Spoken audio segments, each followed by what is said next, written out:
Babatunde FASHOLA is perceived as one of the right-hand man of Bola Tinubu, the president-elect and the candidate of the APC in the concluded 2023 presidential election. In fact, he's seen as one of the super ministers of the Buhari government. Before the election, that is the presidential election, he was on the program. He told me that the APC candidate and his principal, Bola Tinubu, will win the poll. He gave his analysis at the time of the situation. He felt favored the candidate, Bola Tinubu, at the time.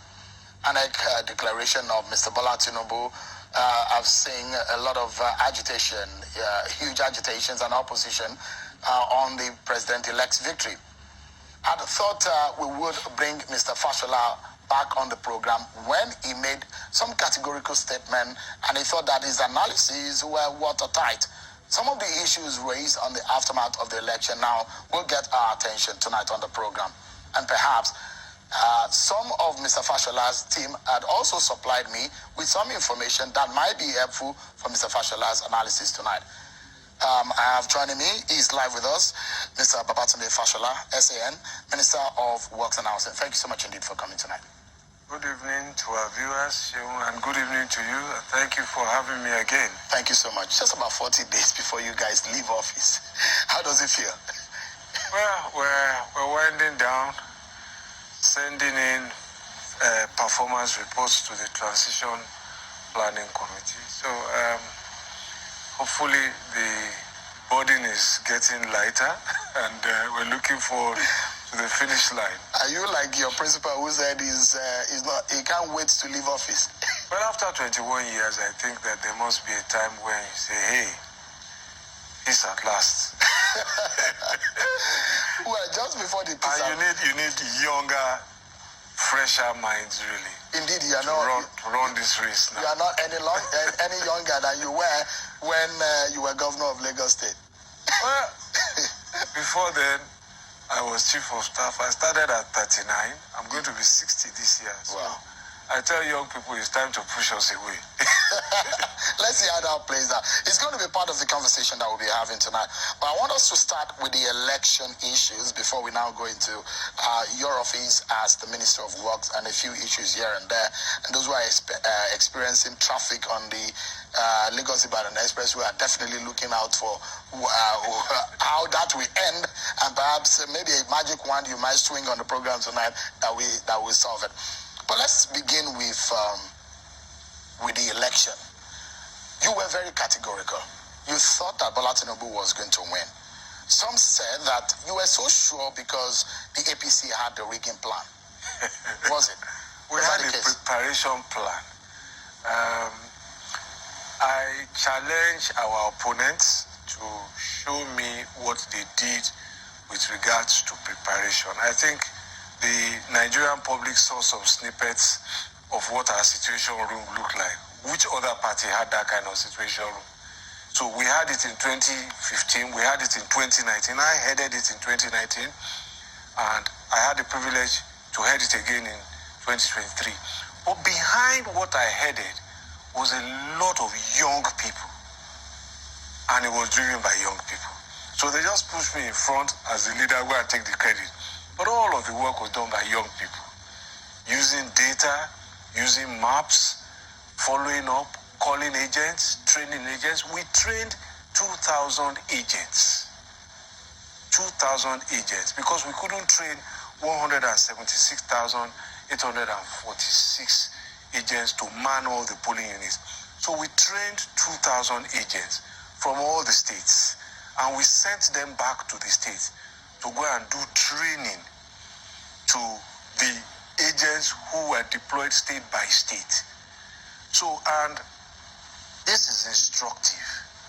Very, very instructive. So perhaps it's a video that came out from your team to show that the day that your Bola Tinubu and the rest of the leaders of the party came forward, and perhaps that was the end of their training because listening and watching the video showed that there was some kind of conclusion of training. Oh, yes. So these guys were basically those guys who worked under the monitoring and what unit? That's only just part of it. That's only just part of it. So we then, the people who trained them showed them the difference between the 2010 Electoral Act and what they will see in 2022. So these were the guys, isn't it? Precisely, that was the What training. were their roles? These are people who will act as agents to senators, to House of Rep members, to the presidential candidate himself. But only 2,000 of them were picked from various interest groups across the states. Their responsibility was to go back to their states and train all the others. How long did it take you to train them? It was a 2-day training exercise, essentially. It's a crash course. And they go back with materials, training materials, translated in the various languages. And your party did it? We've done this before. So this was what young people did. Some of them came from the United States. They left their work to come and work in this campaign. So that was the beginning. Because on election day, those are the only people at the polling stations you can talk to. Apart from that, so we had a line of sight. So as they went back and they started the training, the governors took ownership, senators took ownership, we were talking to them. And so on election day, if they had any problem, if there was cheating, if there was a problem, equipment was delayed, we had different groups working with established agencies. These were the people who gave us information what was going on. These were the people who sent us results of each of the polling stations. So when I was in the situation room, one photograph that came out in the evening, we knew our result, just as we knew in 2019. So you will also see that there was a report by Yiaga, because ahead of the election, there was a beaver simulation held by INEC. They invited all parties. If you go and look at Yiaga's report of attendance, you will see that it is consistent with the way the parties turned out in the election. APC had the largest representation at that mock exercise. And it was part of the preparation by INEC for the results. So preparation, election is big business. And it is a very, very serious process.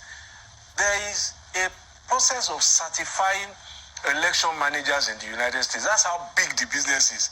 I know only one certified election manager in Nigeria. His name is Fuad Oki. I worked with him when I was candidate in 2006, and I learned a lot from him. And he was also involved in this campaign. So there are a lot of people who are now showing interest. So you had your strategy. There was a perhaps that was the confidence that came out when you were, because a lot of people felt, look, there is only one reason why FASHOLA can be this confident about their winning when you came on the show. Was that the APC had it up planned? Because the feeling out there was that your party has not done enough to deserve a win.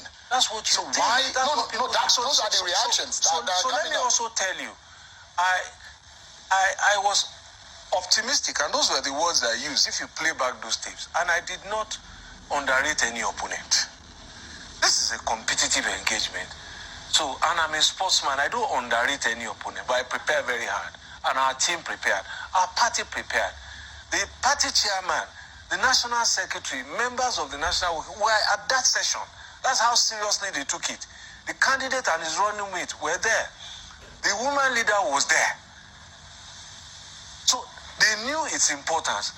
State chairmen from the various states were there. Governors El Rufai, Lalong, and a few others were there. This is the foundation of every election, your agents. But quite aside from that, I made some assertions here, and I said that politics was a game of numbers, but numbers have equations, arithmetic equations, addition and multiplication. APC was adding and multiplying. What do you mean by that? Some PDP governors, Cross River, Ebonyi, initially Zamfara, had come to join APC. PDP was dividing and subtracting. So the major contenders against us in this PDP, Labour Party, their candidates were in the same party in 2019. They lost by almost 4 million votes, 3.9 something. So having now divided that inadequate, insufficient ticket into three, how was it going to add up into an electoral victory? So they handed away the presidential ticket by dividing their powers. Not only did they divide, they now subtracted with the G5 governors. So it was bad mathematics. And I made that point here. Yeah. There are those who are of the view that APC was understood, and correct me if I'm wrong, because I also learned that you did internal polling in your party. Precisely. But you didn't make them public. No. Most of which showed that you were going to lose the election. No. Was that the case? We have never published any poll. And I have been polling elections since 2002 when I was chief of staff. I sure you introduced me to polling in 2002 when he was running his own re-election. That's when I was introduced to polling elections in Nigeria. And since then, not only do we poll elections, we poll for policy decisions in governance. And it was a tool that I used a lot when I was governor. What do the people think?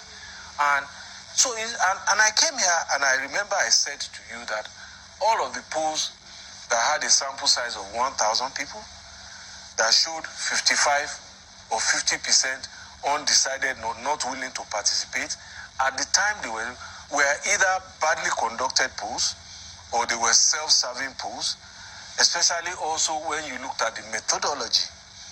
But more importantly, I made the point at the time that people had decided and that the number of undecideds were very, very minimal. So our polls showed in January that we were 10 points ahead. Our polls showed in January that we were 23, we had reached 25% in 23 states out of the 25 we were targeting. And it also showed us states where we were 10, 15, 20%, and states where we considered the battleground states where we were going to target. And in the end, I think we got 29 states. So there was a method to all of what was going on.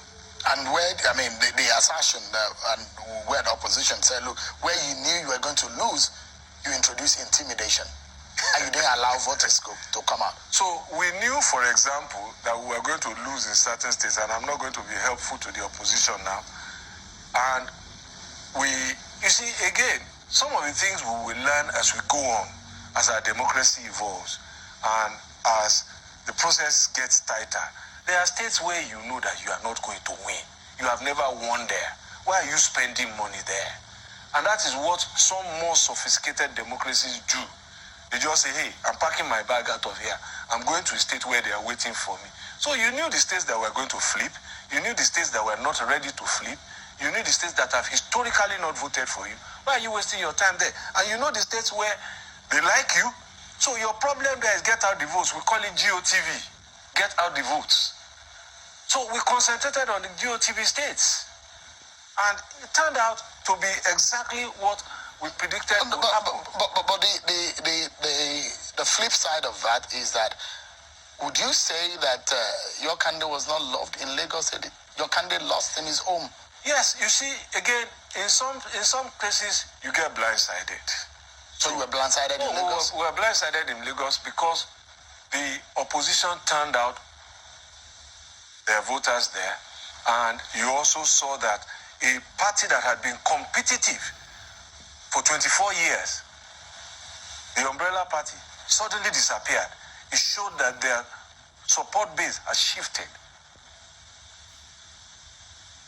So Labour Party... They just disappeared. Labour Party's victory in Lagos surprised the APC. Yeah, it blindsided us, without a doubt. They thought that the Labour Party has posited that they won Lagos by more than the margin in which they won, but that the votes were not exactly the true picture of things. Well, that is a matter that has been submitted, I believe, to the tribunal, and I'm not going to make any comment at all about matters in dispute here. I'm not going to even try.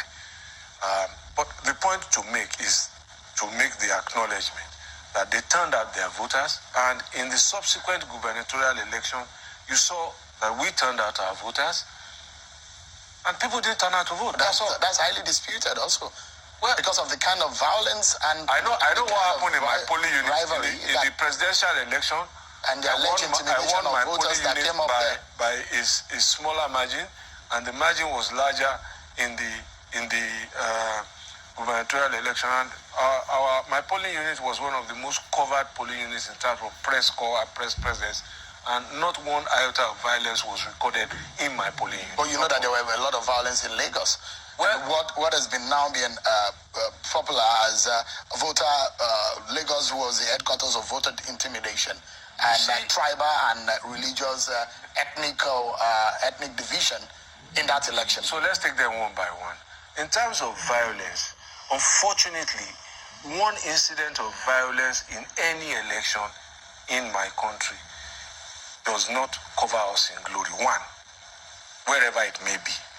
But that said, when you look at the incidents of violence, the number of polling units that were disrupted, they pale into insignificance compared to what you have seen in elections in the past. This was the incident.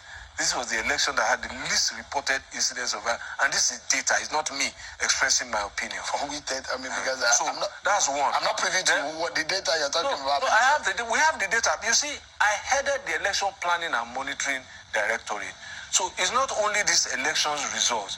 We are the last directorate to shut down because we are going to report to the party what happened, the collation of all the work that all directorates did. We've written our report as we did in 2019. Our report was titled 49 in 2019. This year's report is titled Delivering the Win. So the report is ready. So it's data-based. So I'm coming here just to tell you data what happened. So, but that's as far as numbers go. So we compare year by year. Who were the voters who were with us in 2-3 election cycles before? Have they moved? Have they stayed with us? If they have moved, why did we lose them? This is what we do. Okay? Now, and who are the voters who have just joined us, and why have they joined us? Because they translate ultimately to government policy. So people might be surprised, but there are a lot of people. I tell people that people who drive across our roads, for example, experience the difference in those roads. They will vote for us. They are the construction companies and their workers, the vendors, the subcontractors, the people impacted by Buhari's agri program, the people impacted by a digital economy program, where broadband costs have dropped significantly over the last, compared to 10 years ago. They will vote for us. There are people we haven't reached. They may not vote for us. But in the totality, you will see what has happened. Now, let me go to ethnic and all of this. You see, there's a gaining currency of identity politics globally. And nobody should start trying to hide behind a finger. There's identity politics now all over the world. So people vote and are impacted in making a choice